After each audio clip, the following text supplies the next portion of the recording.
Shalom Bapak Ibu, Saudara yang terkasih dalam nama Tuhan Yesus Kristus. Kebenaran kita hari ini 27 Oktober 2023 berjudul Sensitif terhadap dosa. Kalau kita tidak siap meninggal dunia, berarti kita belum merespon realitas pengadilan Tuhan dengan benar. Maka berbeda dengan orang yang berjaga-jaga, serius memperhatikan neraca hidupnya setiap hari. Ia pasti siap dan bersuka cita karena ia telah menabur. Tentu kita tidak ingin mati muda lalu meninggal dalam waktu singkat, karena kita mau bekerja dan berbuah sebanyak-banyaknya untuk pekerjaan Tuhan. Tetapi kalaupun kita harus meninggal dan menghadap tahta pengadilan Tuhan, kita telah menabur dengan kehidupan yang menyenangkan Tuhan setiap hari. Kalau kita berbuat dosa, kita minta ampun. Kita memperbaharui diri. Kita harus serius memperhatikan neraca hidup kita setiap hari. Sebelum neraca akhir hidup kita dibuka, kita sudah harus mempersembahkan hidup kita dari satu neraca ke neraca berikutnya. Dan kalau kita melihat neraca hidup kita buruk, segera kita perbaiki.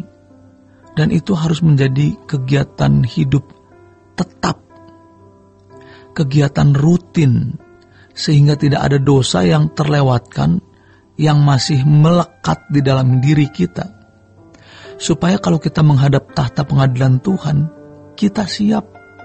Dan kita telah menabur pelayanan, yaitu menolong sesama, memperhatikan orang miskin, menyelamatkan orang-orang yang di dalam kesulitan, dan membawanya ke dalam kerajaan sorga.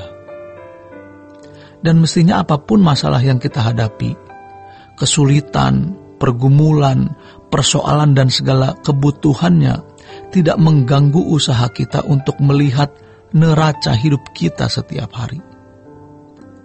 Masalah rumah tangga, masalah ekonomi, masalah apapun mestinya tidak merusak perhatian kita untuk memperhatikan keadaan neraca hidup kita di hadapan Tuhan. Namun kalau kita sudah menganggap hal ada di pengadilan Tuhan itu perkara sepele, maka kita akan mengorbankan itu untuk perkara-perkara fana. Ibarat Esau yang menukar hak kesulungannya dengan semangkok makanan. Bayangkan perasaan Tuhan, betapa gelisahnya Tuhan. Ia memperhatikan kita. Tuhan Yesus sudah mati di kayu salib, menebus dosa kita. Kita ditebus, dan itu bukan hanya supaya kita bebas dari dosa-dosa yang sudah kita lakukan, tetapi juga supaya kita benar-benar berkeadaan menjadi orang-orang yang berkenan kepadanya. Seperti penjara, kita dulu di dalam penjara, Tuhan Yesus membongkar pintu penjara. Kita bukan hanya menerima anugerah pintu penjara terbuka, tetapi kita juga harus melangkah keluar dari penjara itu. Tuhan bukan hanya menyediakan pengampunan dosa atas semua perbuatan dosa kita, melainkan Tuhan juga membebaskan diri kita dari kodrat dosa supaya kita berkenan. Kita harus serius memeriksa hidup kita supaya jangan ada niat kodrat dosa yang tersisa di dalam diri kita. Sebab ternyata dosa yang mendatangkan maut itu adalah kodrat dosa yang tidak diselesaikan. Kalau dosa-dosa yang kita lakukan diampuni Tuhan dengan darah Yesus yang menghapus, tetapi kodrat dosa kita harus dihapus dengan firman.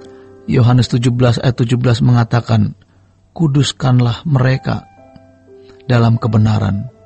Firman-Mu adalah kebenaran. Bagaimana sifat dosa kita diganti dengan sifat Allah? Kita harus membawa keadaan kita itu di hadapan Tuhan. Karena di kerajaan sorga tidak ada lagi pemberontak. Tidak ada lagi orang-orang yang berbuat apa yang tidak sesuai dengan kehendak Allah. Juga setiap potensi dosa yang ada dalam diri kita harus diganti oleh sifat-sifat Allah. Jadi, kita kenali diri kita dengan benar, kita bawa neraca batin kita di hadapan Tuhan, maka setiap hari kita harus punya waktu bertemu dengan Tuhan. Sebab tidak mungkin Tuhan tidak berbicara. Kekudusan Tuhan akan membuat kita sensitif terhadap dosa, yang akhirnya kita menjadi anti dosa. Kalau kita rajin setiap hari ada di hadapan Tuhan, kita baru merasakan resistensi itu. Bukan tidak mau berbuat dosa, melainkan tidak bisa berbuat dosa. Dan kita mengenali diri kita. Kalau masih ada dosa, kita tahu ada umpan-umpan yang diberikan Tuhan untuk bisa kita nikmati. Kita harus menjadi korban yang disembelih di atas mezbah, sehingga jangan sampai kita merobek kekudusan. Yang harus kita robek adalah dosa. Kapan kita merobek dosa? Waktu kita punya kesempatan berbuat dosa, kita menolak. Nanti ada kesempatan yang lebih besar, kita robek lagi. Kita akan punya kesempatan. Tuhan membiarkan kita diampuni dosa. Kita harus menolak. Memang sakit ketika kita menolak dosa. Sebaliknya kalau kita berbuat dosa, kita merobek kesucian. Jadi bersyukur, sebelum kita menutup mata, kita sudah merobek kodrat dosa kita berkeping-keping, sampai tidak bisa menyatu lagi.